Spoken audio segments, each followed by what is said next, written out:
Hi guys, we're gonna talk toys. All right, I don't know about anybody else, but I swear to God, my kids' toys like take over my house. And I used to just leave a lot of toys out and let them play. I didn't really care, even though I would have to clean everything up because I wasn't making them pick up their toys. They didn't want to. But I also realized that they were just taking toys out and just throwing them all over the place and really not playing with anything. So what I did is I actually went through their toys and really would take out a certain toy and see if they would play with it. And then if they did and was really into it, that toy would stay out. Other toys I'd put away in a bin and I would take them out periodically and see if they played with them. So I did this over a few months and I ended up right now, I'm going to show you what's in our living room after I'm done talking. But there's really not many toys. I kept out the toys that they actually play with and that actually sparks their imagination. Now, I kid you not, all the toys that are out right now, they play with every single day. It's kind of crazy, but every toy is played with every day. We do have a rotating bin, which is in my dining room, just because I haven't put it back in the closet because our donate stuff, I did a consignment sale. All that stuff just left, so I got to put that back in the closet. But we have one rotate bin that has our Hot Wheels in it with all the tracks, because let's face it, there's a lot of that. So we do have some toys in there that they do play with, but they're not ones that they want to play with all the time.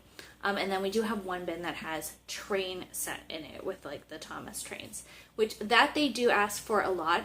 Actually lately, I think we've taken it out almost every day, but we put it away because the track itself, you can't leave it set up. It takes up my whole living room. So that being said, it does get put away. The first few times I put it together, I was like, this is a pain, I should just leave it up. But after doing it a few times, it's quick and easy. So I do just quickly put it together now, and they'll play with it for an hour or so, and then I put it away, and they might want to play with it the next day. But it's one of those toys, they have to be in the mood for, but I keep it easily accessible, and they can ask for it, and that's fine. I have also realized that the less toys that are out, the more likely my kids are to play with it. I didn't realize that there was too many toys, that they were just getting very overwhelmed with the amount of toys, which is kind of crazy. I figured, you got the toys, they should all be out at once. But that's really not the case. Kids get bored easily, and they really have a hard time focusing sometimes, especially, I don't know about anybody else, but my kids do. The toys that are out now, and the fact that there's less of other toys, my kids' imagination has been crazy. The other day, I actually caught them outside.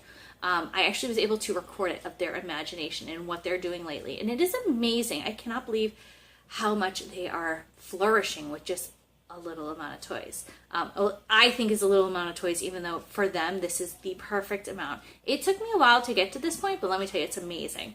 A few other things I wanted to talk about. Definitely have a rotate bin. I'm not saying that you have to throw out all of your toys, but if you've got broken toys or stuff that they've outgrown, throw out the broken toys.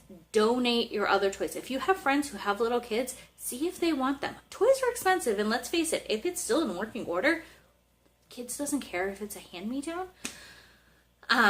Or donate. We are having a consignment sale that I'm being part of in a week, actually. And so I donated so much stuff to there, or actually I'm selling, I should say. And then if it's not sold at the end, it is going to a charity. I don't care because I don't want it back in my house. Another thing I'm going to talk about is presents. Let's face it, it is September, so Christmas is right around the corner. I've already got relatives asking what to get the boys. I have decided that it is not really necessary to get brand new toys from every person. Yes, there are some things that they are going to get new. In new, I mean something they don't already have. They're going to get lake pads, I know, because my mom's getting them those. But they also can get toys to add on to. Let's use their imagination. So my kids are really into Lego Duplos. I'm probably just going to call them Legos, but it's the Duplos, not the really small ones. It's the next size up. They love the Lego Duplos. So obviously I'm going to ask for more of those. I'm also asking for these, I don't even remember what they're actually called, because there's a few of them that have different names. They're Magnetiles, I think they're called, or something like that. I think that's what they're called. They're really hot topic, and they're magnets, and it's they have triangles, and they have squares, and anyways, they're magnets, and they build all sorts of things. Those are huge in my house right now. So I obviously asked for more of those. There were other things I, told them they might like, some games and stuff. But at the same time, my kids don't need a ton of stuff. Thankfully, my family and my husband's family will ask what to get the boys. So I will say, okay, we need maybe this type of clothing. Like last year we needed pajamas.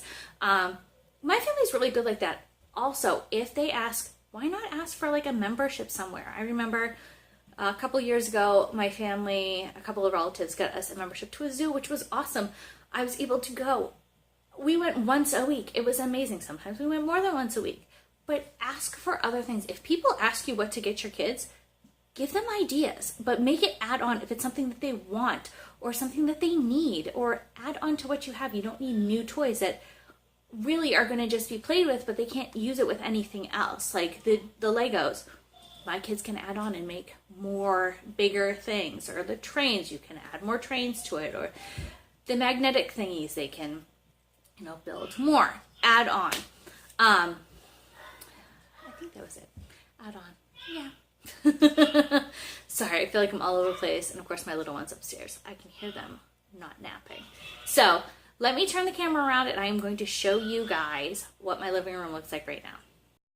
Okay, so here in the living room is the boys' Legos. They are in these lovely little cubes, like the Halloween ones. So yeah, they're all in there.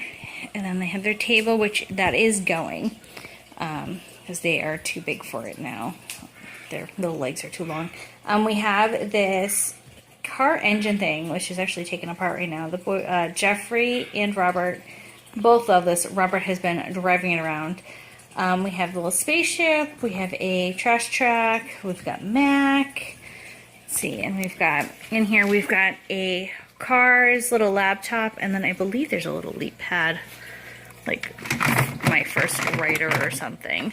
Let's see, down here, we have all of our cars, and then this one is just like miscellaneous. These are the, those little magnetic things I was telling you about. And then just other random stuff. I think some flashlights in there. And then their books. We keep a few books down here. And then their tool bench. And that's all we have downstairs for toys. The only other toys we have is their kitchen is actually up in their bedroom. And that stays upstairs with a bucket of toys. But that is all the toys that are out at all times.